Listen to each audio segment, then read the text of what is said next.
In 1991, Health Canada banned the sale of raw milk under the Food and Drug Regulations. 60 years earlier, the same agency walked lard out of the Canada Food Guide. Number 19 on this list was the fat that built the prairies. Number 8 was the drink the federal government made illegal in every province.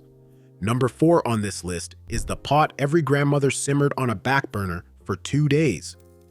These 25 tricks were not crank ideas. They fed the country through 2 world wars and 40 winters when the cellar was the only fridge a household had. None of these tricks are banned by any law you have ever read. The marketers just hoped you forgot them. Hit subscribe before this list ends. Here are the 25 banned Canadian cooking tricks scientists now say were genius. Number 25. The tomato cooking water saved in a jar. A farm wife outside Yorkton, Saskatchewan in 1957 never poured the liquid from a pot of stewed tomatoes down the drain.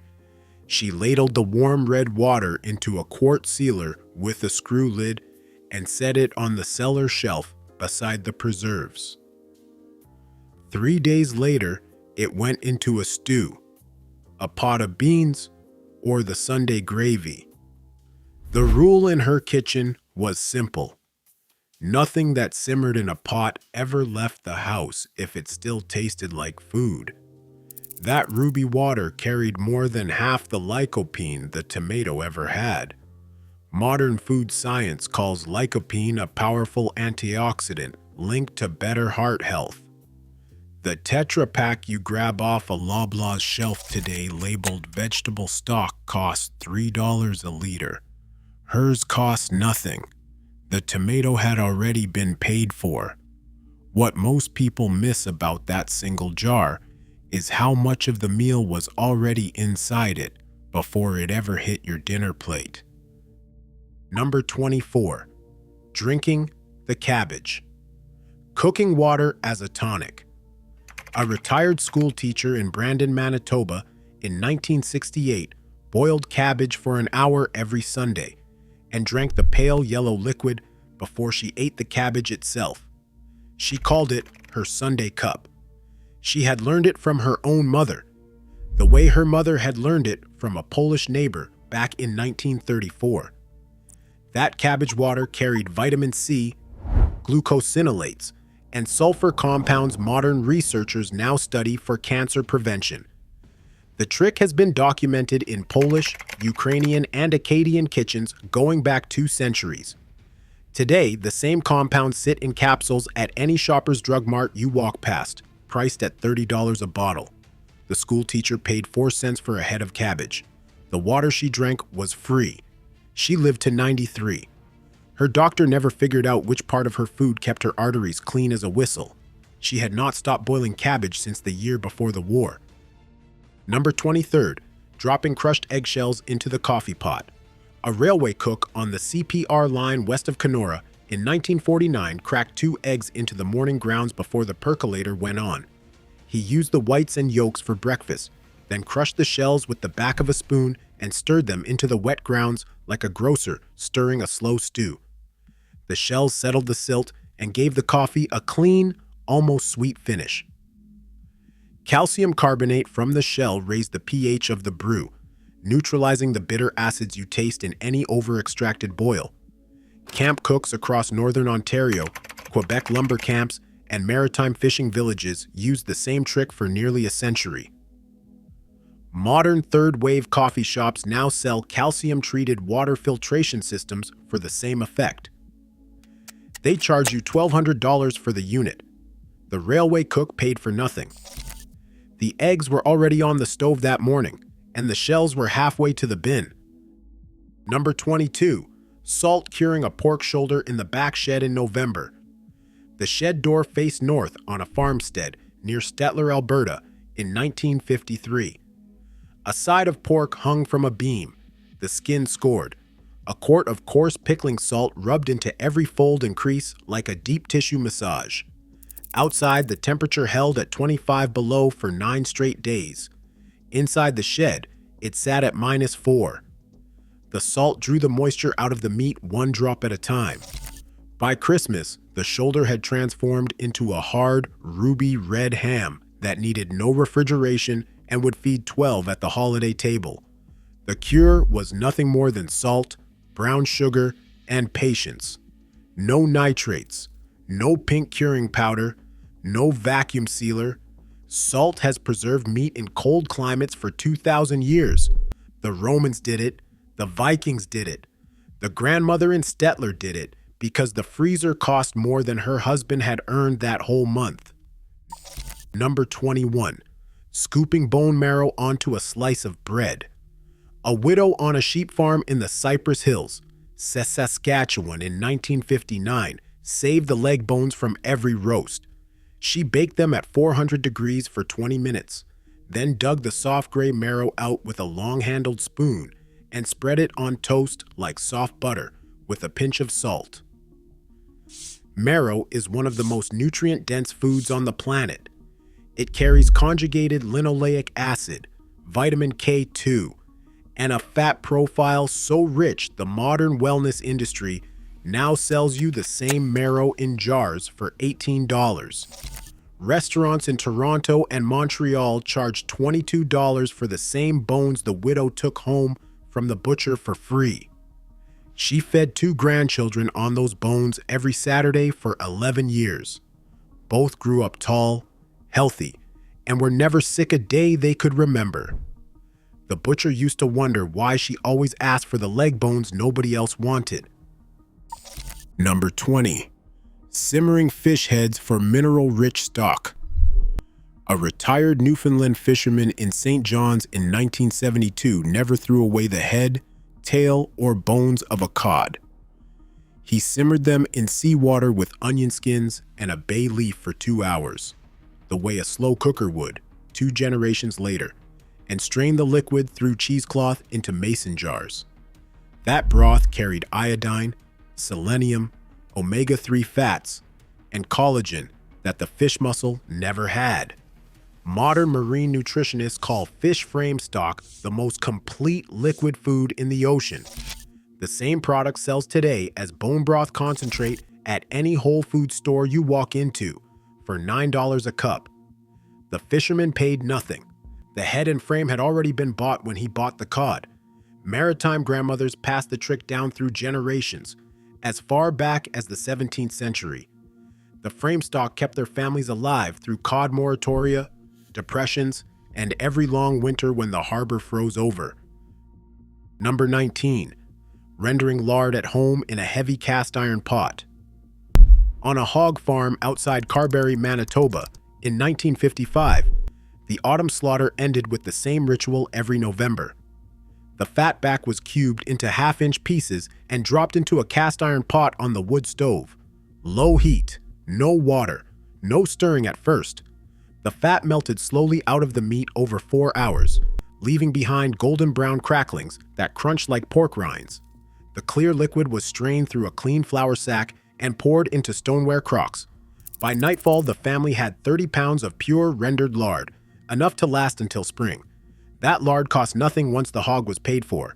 It fried potatoes, sealed canned meat, and made the flakiest pie pastry any kitchen on the prairies ever turned out. By the early 1960s, the Federal Department of National Health and Welfare was telling dietitians to stop recommending lard. By the 1970s, it had quietly disappeared from the official Canada Food Guide. Vegetable shortening filled the gap. The food companies sold us hydrogenated oils that carried trans fats, the most artery-clogging molecules ever isolated by food scientists. In 2018, Health Canada banned trans fats outright. The same agency that had warned us off lard now outlawed the substitute. Modern researchers have published data showing that lard contains less saturated fat than butter, more monounsaturated fat than canola, and 0 trans fats. The grandmother on the Carberry farm did not need a study. She had a pot, a knife, and a hog. She knew which fat made the best pastry. The science finally caught up with what every prairie kitchen had already settled by 1955. The hog farm in Carberry rendered lard until the family sold the land in 1981. The Crocs went with her daughter to Saskatoon. They sat in that cellar until the daughter died in 2014. Her grandchildren still fry potatoes in the same fat today. Number 18. Bannock fried in animal fat over an open fire. Amiti's grandmother in Île-à-la-Crosse, Saskatchewan, in 1948 mixed flour, baking powder, salt, and water in a tin basin and patted the dough flat with the heel of her hand. She heated a cast iron pan over poplar coals until a drop of bear fat smoked, then dropped the dough in and cooked it 3 minutes aside. Bannock came north with the Hudson's Bay traders in the 1700s. The Cree, Dene, Métis, and Ojibwe took the bag of flour rationed by the crown and turned it into a bread that traveled better than wheat ever did, cooked over any fire you could light, and kept 4 days in a saddlebag. The Voyageur Brigades carried Bannock from Fort William to Fort Chipewyan on a single ration of flour and lard a week. It was simple, energy-dense, and ready in 8 minutes. Modern survival instructors now teach the same recipe at outdoor schools across British Columbia and Alberta. Number 17. Seasoning a cast iron pan with bacon fat and never washing it with soap. A grandmother in a kitchen on Sherbrooke Street in Montreal in 1960 owned one cast iron skillet she had received as a wedding gift in 1928.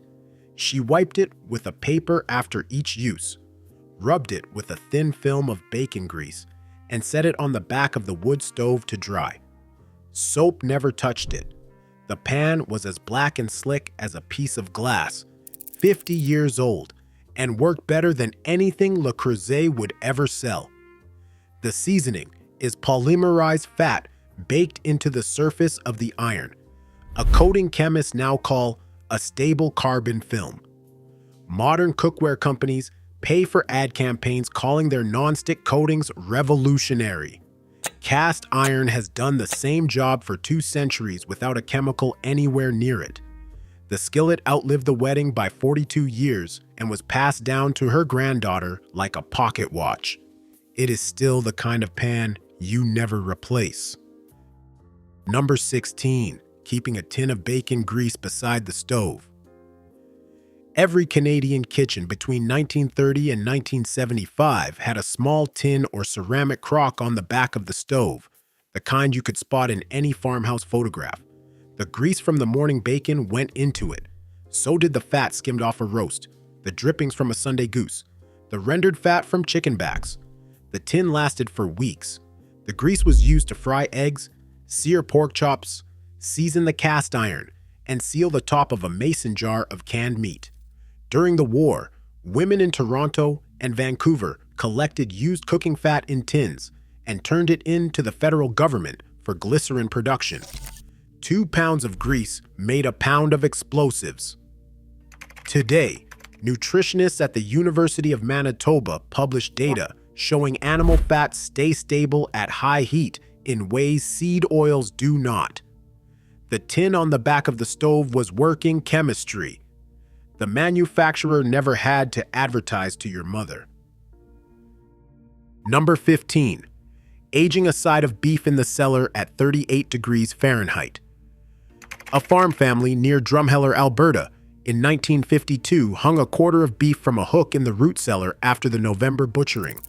The temperature in that earthen room held at 38 degrees Fahrenheit, plus or minus 2 degrees, for 6 straight weeks. The humidity sat at 85%. Those numbers are not folk wisdom. They are the exact specifications a modern dry aging chamber at any Toronto steakhouse you might walk into uses today. A 45-day dry-aged ribeye on a King Street menu in 2024, priced at $140 a pound. The Drumheller family paid nothing. The seller did the work for free. Enzymes inside the muscle broke down connective tissue. Water evaporated, and the flavor concentrated. By Christmas, the meat had transformed into something tender enough to cut with a fork. 6 weeks, 2 thermometers, 1 root cellar.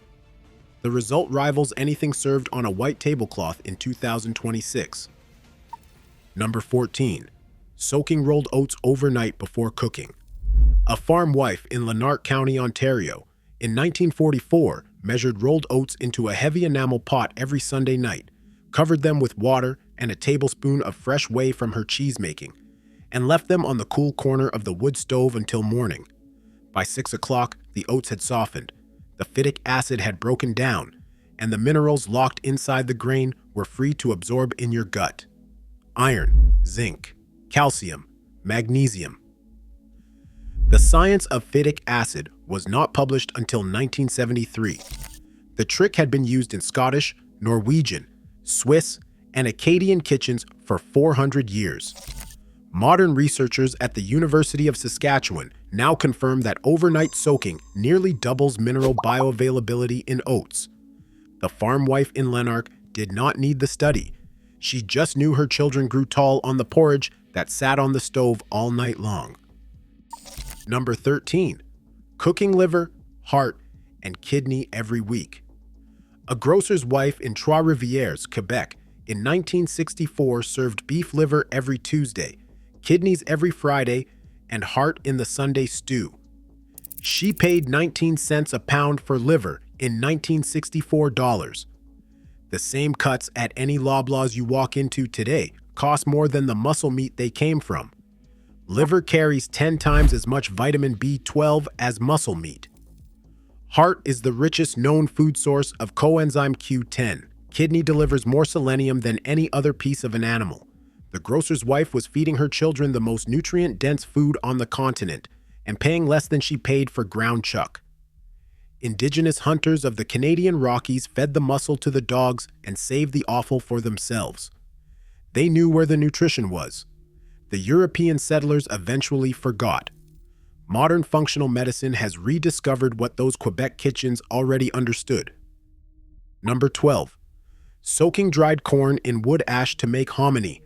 The Haudenosaunee, the Anishinaabe, and the Cree in what is now southern Ontario, Manitoba, and Saskatchewan all soaked dried corn kernels in a slurry of wood ashes from the cooking fire.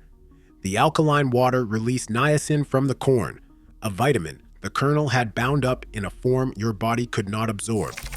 The process is called nixtamalization. It was discovered in Mesoamerica 4,000 years ago and traveled north along trading routes long before any European set foot on the prairies. When settlers took the corn, but not the technique, they developed pellagra. The disease killed roughly 7,000 people a year across North America at its peak. The indigenous nations who had been growing and eating corn for centuries never had the disease. They had the chemistry. The European farmers had only the seed. The traditional knowledge that prevented pellagra is finally being credited in modern food science textbooks you can find on any university shelf. Number 11. Fermenting cabbage in a stoneware crock for 6 weeks. A Ukrainian-Canadian grandmother on a farm near Vegreville, Alberta, in 1947 packed shredded cabbage and pickling salt into a 5-gallon stoneware crock every fall. She weighed the cabbage down with a clean dinner plate and a river stone, covered the top with cheesecloth, and set the crock in the cool corner of the cellar. For 6 weeks, the lactobacillus bacteria already living on the cabbage leaves did the work. They turned sugar into lactic acid. The lactic acid lowered the pH, and the lowered pH preserved the cabbage for a year without refrigeration. By Christmas, the kitchen smelled of fermented sauerkraut, and a single forkful carried more probiotic bacteria than a $30 capsule from any pharmacy you walk into in 2026. Modern microbiology has documented up to 30 distinct bacterial strains in a single serving of crock-fermented sauerkraut. Researchers at the University of California now publish data showing that it improves IBS symptoms, increases short-chain fatty acid production in the gut, and modifies the microbiome in measurable ways. The pharmacy probiotic capsule contains 1 or 2 strains. The crock contains 30. Ukrainian, Polish, German, and Mennonite communities across the prairies fermented cabbage for centuries before any researcher gave the bacteria a name. The grandmother in Vegreville did not own a microscope. She just knew the crock kept the family alive through 8 months of winter. The science finally agrees. The crock was the cheapest, most effective gut health food the country has ever produced. Number 10. Making pemmican from dried bison and rendered tallow. The Cree word Pemmican means manufactured grease. A Metis hunting party at Red River in 1820 took dried bison meat, pounded it into shreds with a stone, mixed it with melted bison tallow in equal weights, and pressed the mixture into rawhide bags. A 90-pound bag of pemmican fed a brigade of voyageurs across 2,000 kilometers of canoe routes. The food kept for years without refrigeration. It carried more energy per ounce than any other portable food on the continent. The fur trade ran on it. The Hudson's Bay Company shipped 20,000 pounds a season out of Fort Garry.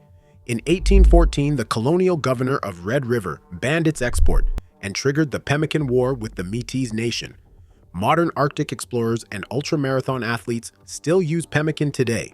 The recipe has not changed in 2 centuries. Dried meat, rendered fat, berries, salt, the most powerful trail food ever made. Number 9. Drinking maple sap straight from the tree. The Algonquin and Mi'kmaq nations of eastern Canada tap sugar maples every spring for at least 4 centuries before contact. They drove a hollow reed into the bark and collected the clear, slightly sweet liquid in birch bark containers. The sap was drunk fresh, used to cook venison, or boiled down to syrup at the end of the run. Fresh maple sap carries manganese, zinc, calcium, potassium, and a class of antioxidants. Modern researchers at the University of Vermont now call Québécois. The sap is roughly 2% sugar. The rest is mineral-rich water.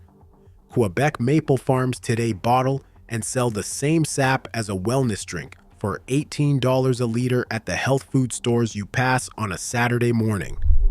The indigenous communities who drank it free for centuries are seldom credited on the label you read at the cash register. The drink is just as healthy as it was when the first sugar moon rose over the St. Lawrence. Number 8. Drinking raw milk straight from the dairy can. A dairy farmer outside Listowel, Ontario, in 1985 carried a galvanized milk can up from the milking parlor to the kitchen every morning. He poured a glass for each of his 4 children and sent them off to school. The milk had not been pasteurized, homogenized, or processed in any way. In 1991, Health Minister Benoit Bouchard issued a ministerial order under Clause B.08.002.2 of the Food and Drug Regulations. The sale of raw milk became illegal in every province. Canada is the only G7 country where it remains banned today. The farmer in Listowel never sold his milk. He drank it like water. His 4 children grew up with no allergies, no asthma, and no lactose intolerance. Modern research into what scientists call the farm effect now suggests raw milk exposure in childhood may protect the immune system in measurable ways. Pause for 1 second. The federal government still classifies the milk you can drink straight from a cow as too dangerous for an adult Canadian to choose. Number 7.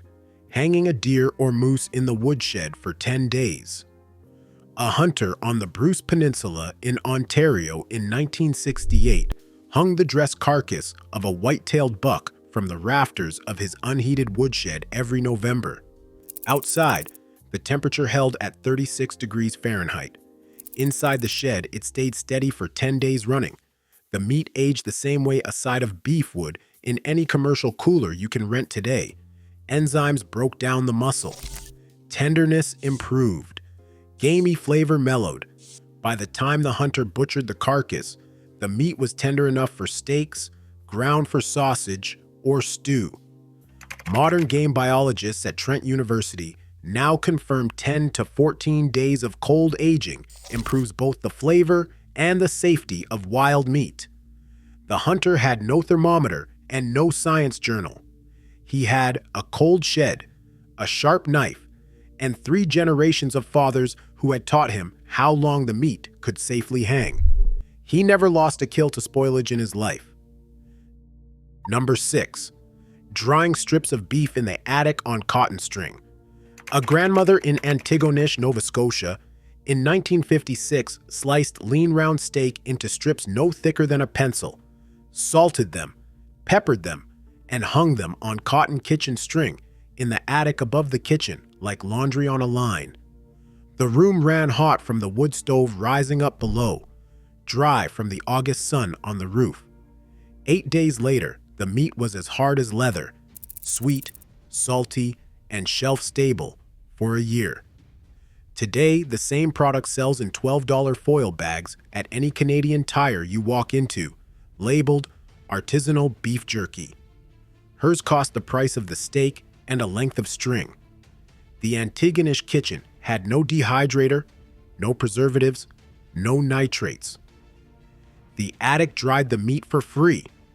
The grocery store shelf is full of bags promising the same thing today, with 23 ingredients and a shelf life half as long as what you would have found hanging in that attic. Number 5. Roasting a whole goose in its own rendered fat. A Hutterite cook on a colony near Cardston, Alberta, in 1971, roasted a Christmas goose in a heavy roasting pan with no oil added at all. The fat rendered out of the bird at low heat over 4 hours, basting itself like a self-cleaning oven until the skin crisped to a deep mahogany and the breast meat ran clear. Goose fat is roughly 57% monounsaturated fat, the same family as olive oil, and it has a smoke point higher than canola. French cooks have used it for centuries to confit duck legs and fry potatoes. Quebec grandmothers used it for tourtière pastry. The fat saved from one goose at Christmas filled a stoneware crock that lasted until Easter. Modern lipid researchers in Lyon now publish data showing populations who cook in goose and duck fat the way your great-grandmother did have lower rates of cardiovascular disease than populations who cook in seed oils. Number 4. Simmering a pot of bones for 24 hours straight. A Hungarian-Canadian grandmother in a row house on Spadina Avenue in Toronto in 1962 kept a pot of beef bones simmering on the back of her stove for 2 days at a time. She added cold water, a splash of cider vinegar, an onion, 2 carrots, and a single bay leaf. Low heat, no boiling. The vinegar pulled the minerals out of the bone. The long simmer broke down the collagen into gelatin. By the second morning, the broth had cooled into a quivering amber jelly like aspic that needed no refrigeration to gel.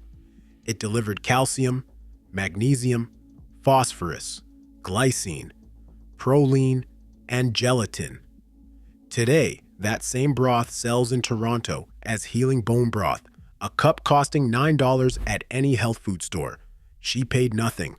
The butcher gave her the bones for free. The grandmother on Spadina simmered the most nutrient-rich liquid food the human body has ever digested. The pot never came off the stove for 41 years. Number 3. Pickling cucumbers in salt brine without vinegar. A grandmother on a market garden outside Leamington, Ontario, in 1959 dropped 20 pounds of cucumbers into a stoneware crock with a brine of pure salt and water at 5%. No vinegar, no sugar, no commercial pickling spice. She added dill heads, garlic cloves, and a single grape leaf for crispness, then weighed everything down with a plate and a stone. 3 weeks later, the cucumbers had transformed into the sour pickles every Polish, Russian, and Jewish Canadian kitchen built a year around. The fermentation worked the same way the sauerkraut crock worked. Lactic acid bacteria turned sugars into acid. The acid preserved the vegetable for a year.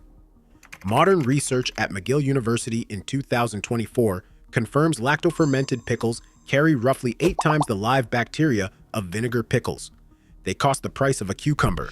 The grocery store dill pickle you grab off a shelf in 2026 costs $4 a jar and contains nothing alive. Number 2. Eating the rendered cracklings left over from rendering lard. The same Carberry hog farm as number 19, on the same November day. Once the fat had melted out of the cube pork, the brown crispy bits left in the pot were strained, salted, and eaten by the handful. The children stood by the stove and waited like puppies. Cracklings carry roughly 40% fat and 40% protein. They are the original pork rind. Modern keto snack companies now sell you the same product in foil bags for $6 an ounce.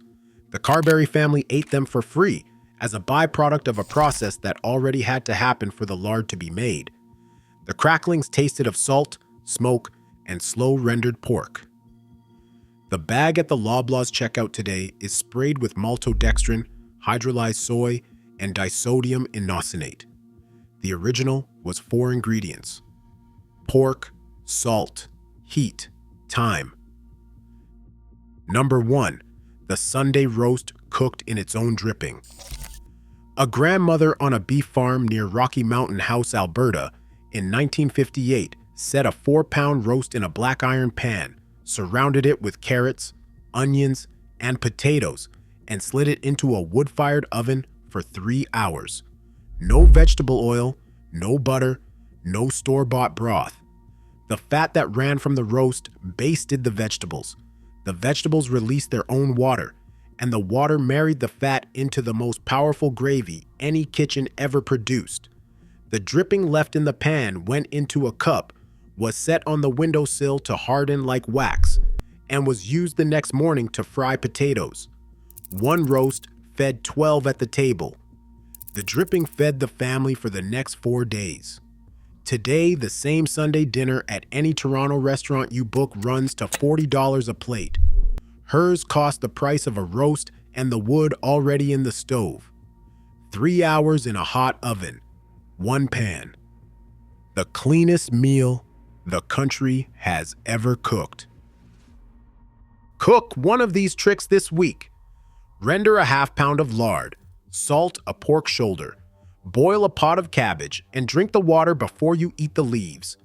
Tell us in the comments which trick your own family still uses, and where in this country that kitchen sits. The federal government removed lard from the food guide in the early 1960s. Health Canada banned raw milk in 1991. Neither agency ever told you those grandmothers were doing real, working chemistry. The science finally caught up. The kitchens were ahead of the laboratories all along.